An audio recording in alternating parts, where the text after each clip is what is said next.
Dear friends, ஒரு ஃபோட்டோவில் இருக்கிற ஒருத்தரோட ட்ரெஸ்ஸை எம்எஸ் வேர்டை யூஸ் பண்ணி சேஞ்ச் பண்ணுறது எப்படிங்கிறத இந்த வீடியோவில் பார்க்க போகிறோம். இப்போ இந்த ஃபோட்டோவில் பார்த்தீங்கன்னா இந்த பையன் சாதாரண ட்ரெஸ் போட்டிருக்காரு. இந்த ஃபோட்டோவை எம்எஸ் வேர்டு யூஸ் பண்ணி இந்த பையன் போட்டிருக்கிற ட்ரெஸ்ஸை சேஞ்ச் பண்ணி அந்த பையன் ஒரு கோட்டு போட்டு டை கட்டி இருக்கிற மாதிரி எடிட் பண்ணியாச்சு. இதை எப்படி செய்கிறதுங்கிறத இந்த வீடியோவில் பார்க்க போகிறோம். முதல்ல நமக்கு தேவையான கோட்டை இன்டர்நெட்லேருந்து டவுன்லோட் பண்ணணும். அதுக்கு முதல்ல உங்களோட ப்ரௌசரை ஓப்பன் பண்ணி கோட் பிஎன்ஜி இமேஜஸ்ன்னு சர்ச் பண்ணணும். சர்ச் பண்ணால் இந்த மாதிரி நிறையா கோட்ஸு இருக்கும். அதில் உங்களுக்கு தேவையானது மேலே மவுஸை கொண்டு வந்து வச்சுட்டு ரைட் கிளிக் பண்ணி ஓப்பன் லிங்க் இன் நியூ டேபுங்கிற ஆப்ஷனை கிளிக் பண்ணிங்கன்னா இந்த மாதிரி ஒரு புதிய பேஜ் ஓப்பன் ஆகும். இதில் உங்களுக்கு தேவையான கோட்டு மேலே மவுஸை கொண்டு வந்து வச்சுட்டு ரைட் கிளிக் பண்ணி சேவ் இமேஜஸ்ங்கிற பட்டனை கிளிக் பண்ணணும். கிளிக் பண்ண உடனே இந்த மாதிரி ஒரு டயலாக் பாக்ஸ் ஓப்பன் ஆகும். உங்களோட கம்ப்யூட்டரில் எந்த லொக்கேஷனில் இந்த இமேஜை ஸ்டோர் பண்ணணுமோ அந்த லொக்கேஷனை செலக்ட் பண்ணிவிட்டு இதை பிஎன்ஜி ஃபார்மேட்டில் சேவ் பண்ணணும். பிஎன்ஜி ஃபார்மேட்டில் இந்த ஃபோட்டோவை சேவ் பண்ணுறது ரொம்ப முக்கியம். முதல்ல வேர்டு டாக்குமெண்ட்டை ஓப்பன் பண்ணிக்கிறணும். ஓப்பன் பண்ணிக்கிட்டு அந்த பையனோட ஃபோட்டோவை இந்த டாக்குமெண்ட்டில் இன்சர்ட் பண்ணணும். அதுக்கு இந்த இன்சர்ட் டேபை ஓப்பன் பண்ணி பிக்சர் உள்ளே போய் திஸ் டிவைஸை ஓப்பன் பண்ணணும். ஓப்பன் பண்ணி உங்கள் கம்ப்யூட்டரில் அந்த ஃபோட்டோ எந்த லொக்கேஷனில் இருக்கோ அந்த லொக்கேஷனுக்கு போய் அந்த ஃபோட்டோவை செலக்ட் பண்ணணும். நான் இப்போ இந்த பையனோட ஃபோட்டோவை செலக்ட் பண்ணுறேன். செலக்ட் பண்ணிவிட்டு இந்த இன்சர்ட் பட்டனை கிளிக் பண்ணால் அந்த ஃபோட்டோ இங்கே இன்சர்ட் ஆகிடும். இப்போ இந்த ஃபோட்டோவை நாம் மூவ் பண்ண முடியாது. இதை மூவ் பண்ணணும்னா இந்த ஃபோட்டோ மேலே கிளிக் பண்ணணும். கிளிக் பண்ண உடனே இங்கே பிக்சர் ஃபார்மேட்னு ஒரு புதிய டேபு ஓப்பன் ஆகும். இந்த ஃபோட்டோவுக்கு வெளியே கிளிக் பண்ணிங்கன்னா அந்த பிக்சர் ஃபார்மேட்டுங்கிற டேபு மறைஞ்சி போயிடும். இந்த ஃபோட்டோ மேலே கிளிக் பண்ணும்போது அந்த பிக்சர் ஃபார்மேட்டுங்கிற டேபு தெரியும். இப்போ அந்த பிக்சர் ஃபார்மேட்டுங்கிற டேபு உள்ளே போய் ராப் டெக்ஸ்ட்டை ஓப்பன் பண்ணி இது உள்ள இன்ஃப்ரண்ட் ஆஃப் டெக்ஸ்ட்டை கிளிக் பண்ணணும். கிளிக் பண்ண உடனே இந்த ஃபோட்டோ மூவ் ஆகும். இப்போ இதை எங்கே வேணாலும் மூவ் பண்ணலாம். இப்போ நமக்கு தேவை இந்த ஃபோட்டோவில் இருக்கிற இந்த பையனோட முகம், கழுத்து, இது மட்டும்தான் நமக்கு தேவை. மித்த பார்ட்டை நாம் டிலீட் பண்ணிடலாம். அதுக்கு நான் இந்த ஃபோட்டோவை செலக்ட் பண்ணிவிட்டு பிக்சர் ஃபார்மேட் உள்ளே போய் இங்கே க்ராப்பை ஓப்பன் பண்ணி இந்த க்ராப்பை கிளிக் பண்ணுறேன். இந்த 4 சைடும் திக்காக லைன்ஸ் தெரியுது. அதே மாதிரி கார்னர்ஸ்லேயும் தெரியுது. அந்த லைன்ஸ் மேலே மவுஸை கொண்டு வந்து வச்சுட்டு நமக்கு தேவையில்லாத பகுதியை ரிமூவ் பண்ணணும்.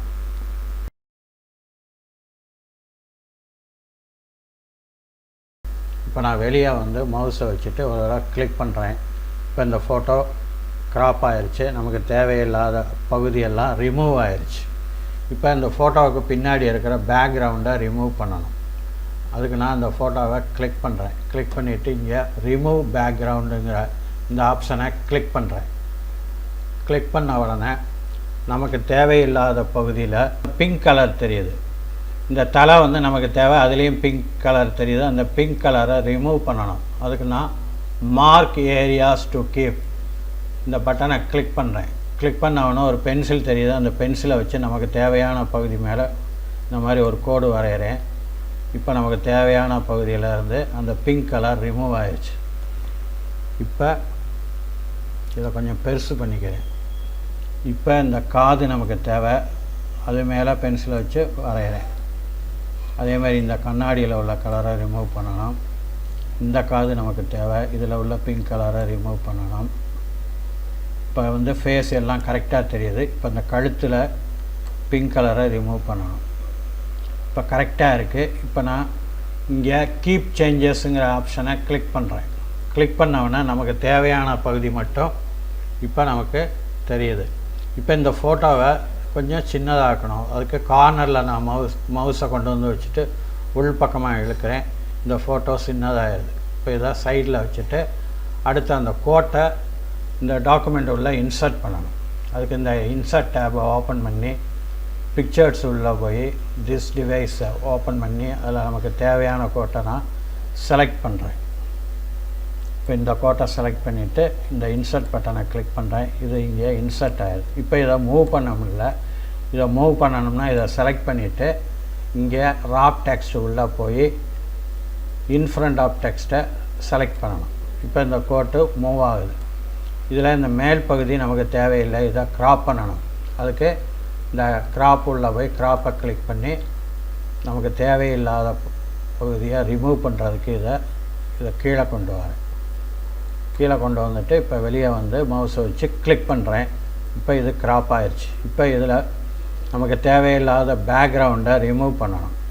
அதுக்கு ரிமூவ் பேக்ரவுண்ட் பட்டனை ஒரு தடவை கிளிக் பண்ணுறேன். கிளிக் பண்ண உடனே இங்கே நமக்கு தேவையான பகுதியிலையும் பிங்க் கலர் தெரியுது. இந்த பிங்க் கலரை ரிமூவ் பண்ணணும். அதுக்கு மார்க் ஏரியாஸ் டு கீப் அதை கிளிக் பண்ணி இந்த பென்சிலை வச்சு நமக்கு தேவையான பகுதியை வரைகிறேன், லைன் வரைகிறேன். இப்போ இந்த பகுதி நமக்கு தேவை, அதில் வரைகிறேன். இப்போ கரெக்டாக நமக்கு தேவையான பகுதியில் பிங்க் கலர் இல்லை. இப்போ கீப் சேஞ்சஸுங்கிற இந்த ஆப்ஷனை கிளிக் பண்ணுறேன். கிளிக் பண்ண உடனே பேக்ரவுண்டெல்லாம் ரிமூவ் ஆகி இந்த கோட்டு மட்டும் தெரியுது. இப்போ இந்த ஃபேஸை இந்த கோட்டுக்கு பின்பக்கம் கொண்டு வந்து வச்சுட்டேன். சில சமயம் பார்த்திங்கன்னா இந்த கோட்டு இந்த ஃபேஸுக்கு பின்பக்கம் தெரியும், அதாவது இந்த மாதிரி தெரியும், இந்த மாதிரி தெரியும். இதை முன்பக்கம் கொண்டு வர்றதுக்கு பிரிங் ஃபார்வேர்டுங்கிற அந்த பட்டனை கிளிக் பண்ணணும். இப்போ இது முன்னாடி வந்துடுச்சு. இப்போ இந்த பையனோட தலையை கொஞ்சம் நான் பெருசு பண்ணுறேன். இப்போ கோட்டை செலக்ட் பண்ணி இந்த கோட்டோட சைஸை அட்ஜஸ்ட் பண்ணுறேன். கரெக்டாக அந்த கழுத்தில் கவர் ஆகணும். இந்த கார்னர்ஸில் உள்ள பட்டன்ஸையும் யூஸ் பண்ணலாம், சைடில் உள்ளதையும் யூஸ் பண்ணலாம். இன்னும் கொஞ்சம் இந்த கோட்டோட அகலத்தை குறைக்கணும். இந்த பக்கம் இப்போ குறைக்கணும். இப்போ இந்த கார்னரில் கொஞ்சம் சரி பண்ணுறேன்.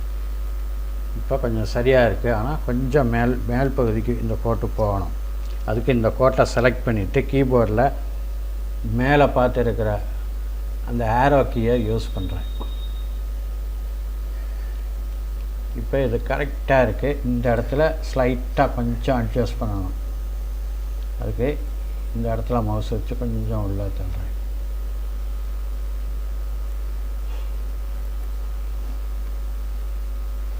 இப்போ பார்த்தீங்கன்னா இது கரெக்டாக இருக்குது. இந்த கோட்டோட கீழ்ப்பகுதியை கொஞ்சம் கட் பண்ணணும். அதுக்கு இதை செலக்ட் பண்ணிவிட்டு இந்த க்ராப்பை யூஸ் பண்ணி இந்த கீழ்ப்பகுதியை கொஞ்சம் கட் பண்ணுறேன். இப்போ வெளியே வந்து கிளிக் பண்ணுறேன். அது கட் ஆகிடுச்சு. இப்போ பார்த்தீங்கன்னா இது கரெக்டாக இருக்குது. இந்த பையன் கோட்டு போட்டு டை கட்டின மாதிரி கரெக்டாக இருக்குது. இப்போ இது பேக்ரவுண்டில் ஒரு கலர் அப்ளை பண்ணணும். அதுக்கு இந்த இன்சர்ட் டேபை ஓப்பன் பண்ணி ஷேப்ஸ் உள்ளே போய் இந்த ரெக்டாங்குலர் ஷேப்பை செலக்ட் பண்ணி இது மேலே வரைகிறேன்.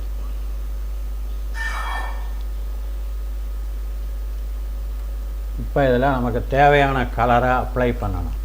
அதுக்கு ஷேப் ஃபில் ஓப்பன் பண்ணி நமக்கு தேவையான கலரை சூஸ் பண்ணணும். நான் இந்த கலரை செலக்ட் பண்ணுறேன்.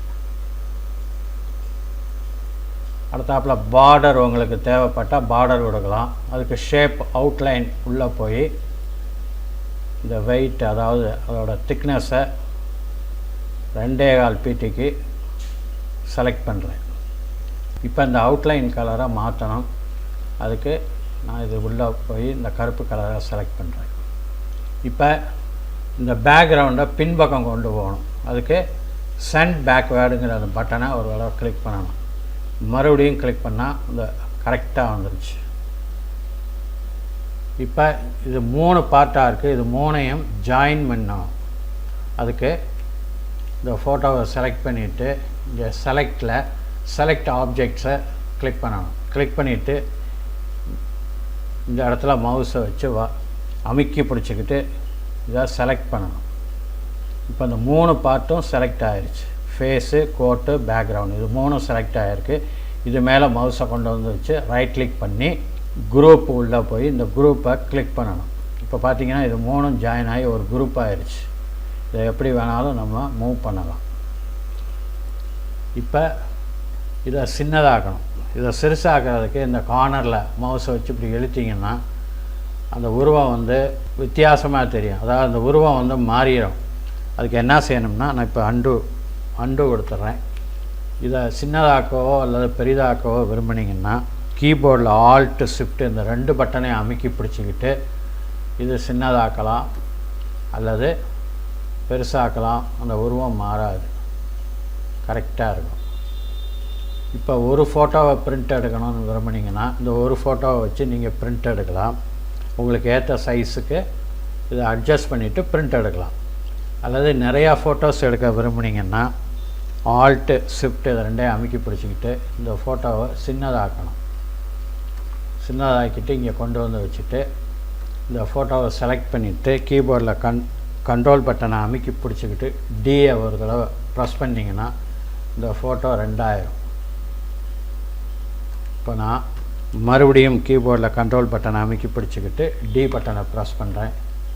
இது 2 ஆயிடுச்சு. இப்போ இதை இந்த சைடில் வச்சு ஈக்குவல் கேப்பு, ஒவ்வொரு ஃபோட்டோக்கும் இடையில் ஈக்குவல் கேப் கொடுக்குறேன். இப்போ இந்த ஃபஸ்ட்டு ஃபோட்டோவை செலக்ட் பண்ணிவிட்டு கீபோர்டில் கண்ட்ரோல் பட்டனை அமுக்கி பிடிச்சிக்கிட்டு செகண்ட் ஃபோட்டோவை செலக்ட் பண்ணுறேன். அடுத்து தேர்ட் ஃபோட்டோவை செலக்ட் பண்ணுறேன். இப்போ 3 ஃபோட்டோவும் செலக்ட் ஆகிடுச்சு. இப்போ கீபோர்டில் கண்ட்ரோல் பட்டனை அமுக்கி பிடிச்சிக்கிட்டு டியை ஒரு தடவை ப்ரெஸ் பண்ணுறேன். இது 3ம் டபுள் ஆகிடுச்சு. இப்போ இதை கீழே கொண்டு வந்து வச்சுட்டேன். மறுபடியும் கீபோர்டில் கண்ட்ரோல் பட்டனை அமுக்கி பிடிச்சிக்கிட்டு டியை ப்ரெஸ் பண்ணுறேன். இந்த 3ஐயும் கீழே கொண்டு வந்து வச்சுட்டேன். இப்போ இது பார்த்திங்கன்னா இந்த மாதிரி இருக்குது. எந்த பொசிஷன் தேவையோ அந்த பொசிஷனுக்கு அட்ஜஸ்ட் பண்ணலாம். இப்போ இதை 3ஐயும் செலக்ட் பண்ண போகிறேன். இப்போ இது பிரிண்ட் எடுத்தால் எப்படி இருக்குன்னு பார்க்கலாம். இது அதுக்கு நான் கீபோர்டில் கண்ட்ரோல் பட்டனை அமுக்கி பிடிச்சிக்கிட்டு பி பட்டனை ப்ரெஸ் பண்ணுறேன். இது பிரிண்ட் பண்ணால் எப்படி இருக்குன்னு இப்போ தெரியுது. இந்த ஃபோட்டோவெல்லாம் நமக்கு தேவையான மாதிரி அட்ஜஸ்ட் பண்ணிவிட்டு இதில் எல்லாம் செட் பண்ணிவிட்டு நமக்கு பிரிண்ட் எடுக்கலாம். டியர் ஃப்ரெண்ட்ஸ், உங்களுக்கு இந்த வீடியோ பிடிச்சிருக்குன்னு நம்புகிறேன். மறக்காமல் இந்த சேனலை சப்ஸ்கிரைப் பண்ணுங்கள், லைக் பண்ணுங்கள், ஷேர் பண்ணுங்கள். நன்றி, வணக்கம்.